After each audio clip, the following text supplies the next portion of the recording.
Scene, నువ్వే నీ చేతులతో నీ భార్యకి గాజులు తొడుగు. తొడుగు. తొడుగుతా. చేతికైతే తొడగొచ్చు, తొండానికి ఎలా తొడగాలి? అన్నా, మీ షాప్లో దొడ్డు సైజు గాజులుంటే ఇవ్వన్నా. ఇవా?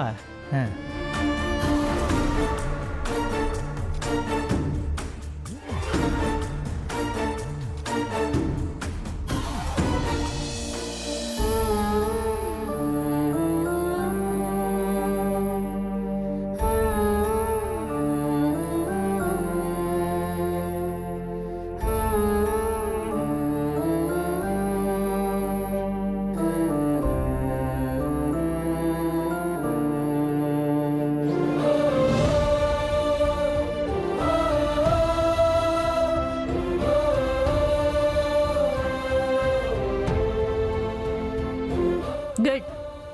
భయంతో వచ్చిన ఈ అన్యోన్యత భావంతో రావాలి. అప్పుడే మీ ఇద్దరి సంసారానికి ఓ అర్థం ఉంటుంది. కానీ లడ్డు, నేను ఈ నిజం తెలిసి సైలెంట్గా ఉండలేను. ఇప్పుడే మీ అన్న దగ్గరికి వెళ్ళి పింకీ సీను ఇద్దరు కథ చెప్పి నీ బదులు నేను న్యాయం అడుగుతాను. పద. అక్క, మీ కాళ్ళ మీద పడతానక్క. ఎందుకు అక్క ఇలా చేస్తారు? అక్కడ ఆ ముసలోళ్ళు, ఇక్కడ మీరు.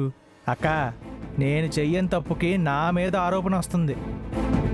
నాకు ఏ దోషం పట్టుకుందో ఏమో నాకేమీ అర్థం కావట్లా. మీకు దండం పెడతానక్క, వద్దక్క. హే, నిజం చెప్పడానికి ఎందుకు బెదిరిపోతున్నావు? చెప్పనివ్వు. ఏయ్, ధైర్యం ఉండాలి కానీ మొండి ధైర్యం మంచిది కాదు. మీ ఇద్దరికి పాస్ట్ ఉన్నందున ఒకే ఒక్క కారణానికి వేరే ఒకంతా అతనికి పెళ్ళైనా కూడా కంటిన్యూ చేయడం తప్పు కదా? ఓ, నీకంత ధైర్యం ఉంటే నడు. ఊరందరినీ పిలిచి జరిగే పంచాయతీ అక్కడే జరగనివ్వు. పద. అక్క, నేనొక్కదాన్ని ఈ విషయం తెలిసి బాధ అనుభవిస్తుంది చాలు. వేరే ఎవరు బాధ అనుభవించకూడదు. మీరు అనుకున్నట్టు నా భర్త మోసగాడేమీ కాదు. ఏదో కుర్ర బుద్ధి అంతే. ఆ తప్పులనే నేను సరిదిద్దుతాను. దయచేసి ఈ విషయాన్ని ఇక్కడే వదిలేయండి. లడ్డు, లే ముందు. ఏం చేస్తున్నావు నువ్వు? నువ్వు శివ చెల్లెలివని ఎవరు పరిచయం చేయాల్సిన పని లేదు. నీ మనసులో ఉన్న మంచితనం చూస్తేనే అర్థమవుతుంది. సరే, ఈ ఒక్కసారికి ఈ విషయాన్ని ఇక్కడితో వదిలిపెడతాను. మళ్ళీ ఇదే కంటిన్యూ అయితే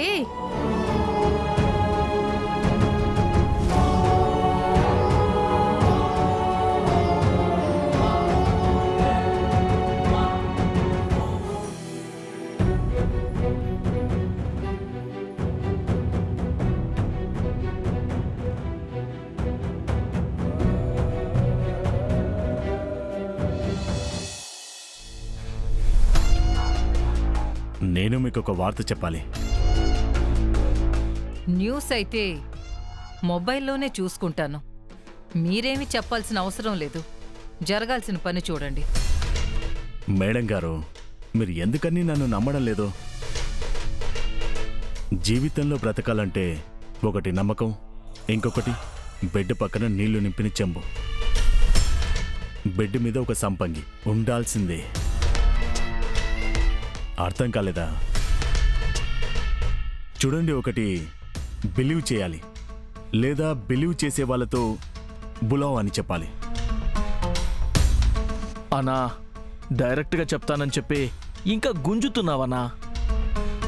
అదంటూ కొంచెం నీట్గా చెప్పు. మేడం గారు టెన్షన్లో ఉన్నారు. ఇక మన వీరభద్ర గారు నేపాల్ నుంచి ఒక మాంత్రికుని తెచ్చి ఒక ఉగ్ర పూజ చేయిస్తున్నారు. అదాయన అప్పుడే చెప్పారు కదా. మేడం గారు, ఆయన చెప్పారు సరే, కానీ ఈ విషయం ముందు కన్నా వేరేగా మారిపోయింది. చూడండి, మీరే చెప్పండి.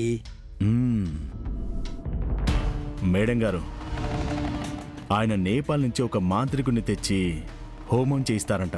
ఆ తర్వాత అతని శిష్యుడు మారి గుడికి వస్తాడు, దిగ్బంధనం చేస్తాడు.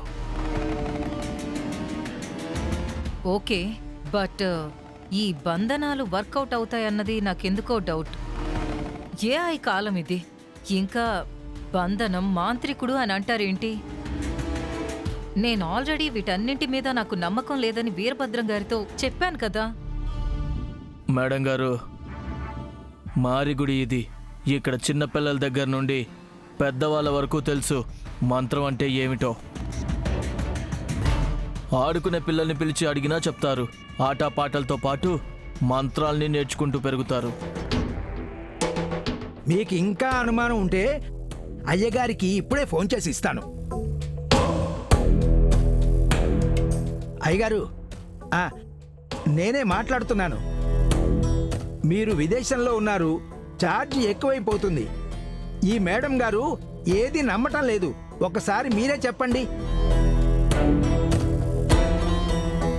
కుంటెద్దుకి కుడితినేలే పంచామృతం అంట. అలా ఉంది కదా. చూడండి, మా దగ్గర ఒక విషయం ఉంది, చెప్తాను వినండి. మా దగ్గర రావాల్సిన డబ్బు రాకపోయినా మంత్రం వేస్తారు. మనకన్నా బాగా పెరిగిపోయిన మంత్రం వేస్తారు. అన్నా, ఒక్క నిమిషంలో వస్తాను. క్వారీ నుంచి ఫోన్ వస్తుంది.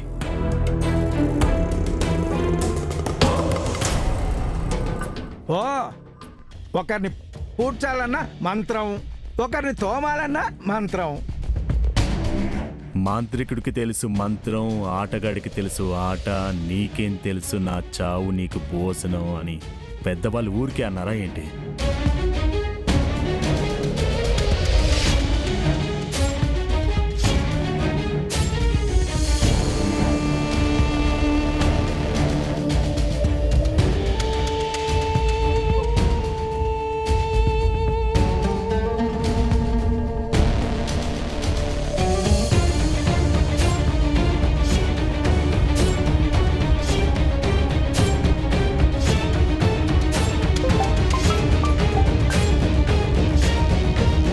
అరే, వీడెందుకు ఫోన్ చేస్తున్నాడు? చెప్పరా. అన్నా, చిన్నమ్మ వెనకే నిలబడింది. అవునా?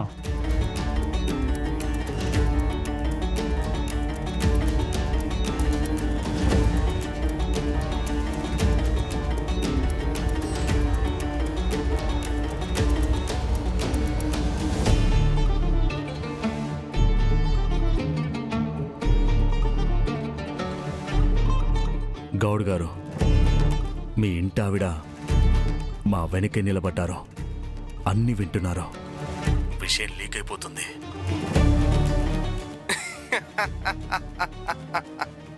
సుశీల, వచ్చావా? రా రా రా, అడుగులో అడుగు వేస్తూ రా సుశీల. అడుగులో అడుగు వేసి నా దగ్గరకు రా సుశీల.